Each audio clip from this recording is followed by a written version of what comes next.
San Policarpo de Esmirna. Obispo y mártir. 155.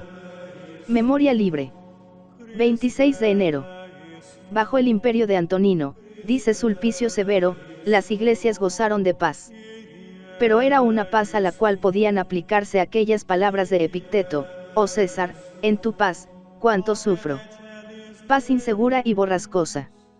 Seguía en vigor el rescripto por el cual Trajano había dispuesto que no se persiguiese a los cristianos, pero que era preciso proceder contra ellos si se les acusaba regularmente.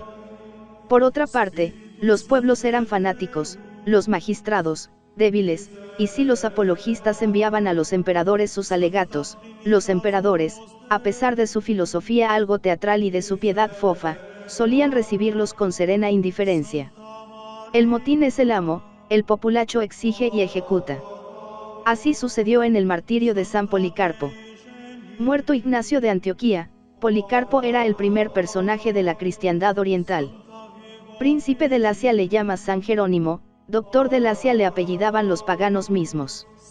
Había conocido a Juan y a muchos de los que habían visto al Señor, y en él vivía la tradición apostólica. San Ireneo, discípulo suyo, decía de él: podría señalar todavía el lugar mismo donde se sentaba para predicar la palabra de Dios. Aún le veo entrar y salir, su paso, su mirada, su exterior, su género de vida, los discursos que dirigía al pueblo, todo está grabado en mi corazón. Paréceme que le estoy viendo. Contamos cómo había conocido a San Juan, y reproducirnos las palabras, los milagros, la doctrina de los que habían visto al Verbo de vida.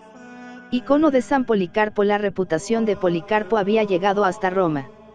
Cuando en 154 se presentó él mismo en la ciudad eterna, el Papa Aniceto le cedió el honor de pronunciar en la asamblea de los fieles las palabras de la consagración eucarística. En esta ocasión fue cuando se encontró con Marción, el jefe de los gnósticos. ¿Me conoces?, preguntó el heresiarca. Sí, contestó el obispo, sé que eres el primogénito del diablo. Policarpo reunía en su grado eminente las virtudes de la vida pastoral, cuyo ideario le había trazado San Ignacio en una epístola escrita en su camino hacia Roma: conservar la unidad de la fe en la comunidad cristiana, resistir a los ataques del error, como el yunque a los golpes del martillo, gobernar la mística barca como un piloto que observa los vientos y arrostra las tempestades, unir a la prudencia de la serpiente la sencillez de la paloma, asegurar el bien por todos los medios y tolerar con amor el mal inevitable, distribuir el pan de la palabra, velar por la paz de las familias, rodear de especial solicitud el estado virginal, flor de la perfección cristiana, mirar por los más desgraciados del mundo, por los pobres, por los huérfanos y por los esclavos. Tal es el bello programa que el mártir de Roma trazaba al de Esmirna, y que éste realizó animosamente durante más de 50 años. Pero su actividad se extendía más allá del Asia, y buena prueba es su carta a los de Filipos, documento precioso de un gran valor dogmático y moral, que nos descubre en su autor una meditación constante de las Sagradas Escrituras, y en especial del Nuevo Testamento. Las epístolas de San Pedro, de San Pablo, de San Juan, los Actos de los Apóstoles, los Evangelios de San Lucas y San Mateo, dejaron en él huellas profundas. De él son estas palabras dirigidas contra los que se escandalizaban de la ignominia de la cruz: cualquiera que no confiese que Jesús ha venido en la carne, es un anticristo. Tal era el hombre cuya muerte pidió a gritos la población de Esmirna entre los febriles alborozos de una fiesta. 11 cristianos habían muerto ya despedazados por las fieras. Su heroísmo, su grandeza de alma ante la muerte, había exacerbado a la multitud. En el inmenso óvalo del estadio, bajo el sol abrasador, miles de voces empezaron a gritar: basta ya de ateos, que traigan a Policarpo. El obispo permaneció sereno. Quien desde su juventud vivía en la esperanza del martirio, no iba a turbarse cuando se le acercaba la corona. Cediendo, sin embargo, a los consejos de la prudencia, se retiró a una granja de los alrededores de la ciudad, y allí estuvo varios días, rezando constantemente, según su costumbre, por la Iglesia universal. Pero un esclavo que había dejado en casa prometió, en medio del tormento, indicar el lugar de su refugio. Anochecía cuando la policía llegaba a la puerta. Pudo escapar, pero se contentó con decir: hágase la voluntad de Dios. Bajó de la cámara alta, donde estaba cenando, y trabó conversación con los soldados. Su vejez les infundió respeto, su sangre fría les subyugó. No sabemos, se decían unos a otros, por qué tienen tanto empeño por prender a este anciano tan divino.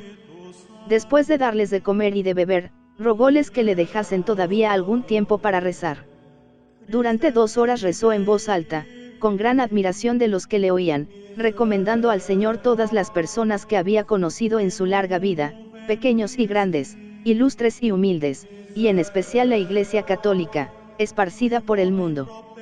Terminada la oración, los soldados le subieron a un jumento y le condujeron a la ciudad. En el camino encontraron un coche, que se detuvo delante del prisionero. Dentro venía el irenarca Herodes, una de las primeras dignidades de la curia, especie de prefecto de policía. Herodes hizo que le trajesen al obispo, y trató de inducirle a la abjuración. «¿Qué mal», decía, «puede haber en decir, Señor César, y en sacrificar?» Al principio, Policarpo callaba, pero deseando librarse de las importunaciones, dijo al fin: «No haré lo que me aconsejas». Irritado de la negativa, el irenarca hirió al obispo y éste cayó en tierra, rompiéndose una pierna. Levantóse, sin perder su buen humor, y caminó a pie en medio de los soldados. Aquella misma tarde, Policarpo era empujado al estadio. Su presencia fue recibida por una tempestad de gritos, insultos y blasfemias, entre las cuales se oyó una voz más poderosa que decía: «Valor, oh Policarpo, lucha denodadamente. Llévesele ante el procónsul», y allí, en el mismo circo, transformado en tribunal, se celebró el impresionante interrogatorio, en que se nos descubre la energía serena del cristiano, la cobardía de la autoridad y la violencia de la turba sanguinaria.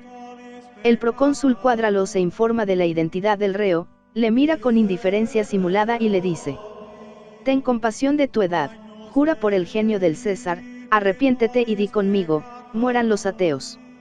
La multitud se agita en el estadio, sin disimular su ansiedad. El obispo dirige hacia ella una mirada triste y severa, levanta la mano hacia los que gritan pidiendo su muerte, y solloza: «Mueran los ateos». El procónsul insiste: «Jura y te dejo en libertad», reniega de Cristo. 86 años, responde Policarpo, hace que le sirvo, nunca me ha hecho el menor mal.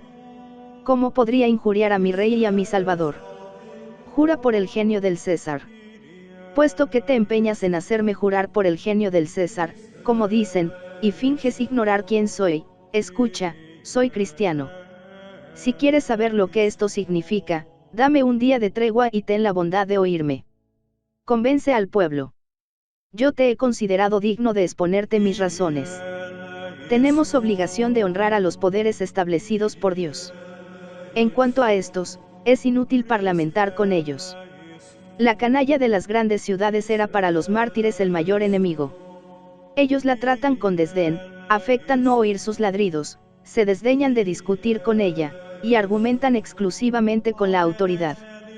Aceptan al pueblo como discípulo, no como juez, y al obrar de esta suerte estaban de acuerdo con los rescriptos imperiales, que solo permitían contra los cristianos las acusaciones en forma.